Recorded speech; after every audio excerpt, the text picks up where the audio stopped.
రాజకీయాల గురించి ప్రస్తావించడం అనేది చాలా సంవత్సరాల తర్వాత మళ్ళీ ఇదిగో ఇప్పుడే జరుగుతుంది. దానికి ప్రధానమైన కారణం తమ్ముడు పవన్ కళ్యాణ్, అలాగే చంద్రబాబు నాయుడు గారు తెలుగుదేశం నుంచి, బీజేపీ నాయకత్వం వీళ్ళందరూ ఒక కూటమిగా ఏర్పడ్డారు. అది చాలా సంతోషం, మంచి పరిణామం. ఈ సందర్భంగా మరీ ముఖ్యంగా ఈ రోజున నేను ఇట్లాగా మాట్లాడడానికి ప్రధానమైన కారణం నా మిత్రుడు, చిరకాల మిత్రుడు సీఎం రమేష్, అట్లాగే పంచగల్ రమేష్ రాజకీయంగా అరంగేట్రం చేసింది నా బ్లెస్సింగ్స్ తోటి. అది తను. అలాంటి పంచగల్ రమేష్ అండ్ సీఎం రమేష్ గారు వీరు నాకు కావలసిన వాళ్ళు ఇద్దరు కూడాను అనకాపల్లి కాన్స్టిట్యున్సీలో ఎంపీ క్యాండిడేట్గా, అలాగే పెందుర్తి ఎమ్మెల్యే క్యాండిడేట్గా వీరు నిలబడటం అన్నది నాకు చాలా సంతోషంగా ఉంది. ఎందుకంటే ఇద్దరు చాలా మంచి వాళ్ళే కాకుండా సమర్థవంతులు.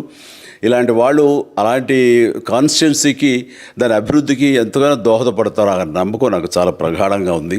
ముఖ్యంగా సీఎం రమేష్ గారికి కేంద్రంతో ఉన్నటువంటి సంబంధాలు, అనుబంధం ఇది మరీ మరీ ప్రత్యేకం. నాకు అది ఎప్పటి నుంచో తెలుసు. వారి గురించి నేను వింటూనే ఉన్నాను, చూస్తూనే ఉన్నాను.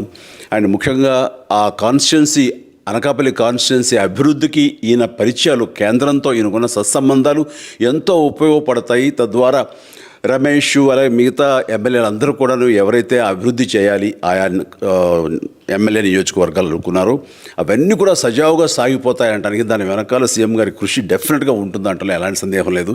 అండ్ వీరి నాయకత్వంలో మిగతా వాళ్ళ ఎమ్మెల్యేలు అందరూ కూడాను కలిసికట్టుగా అనకాపల్లి అభివృద్ధికి ఎంతగానో దోహదపడతారు అండ్ రిజల్ట్ చూపిస్తారన్న ప్రగాఢ విశ్వాసం ఉంది. కాబట్టి వీళ్ళిద్దరి గురించి ఈరోజు ప్రస్తావిస్తున్నాను.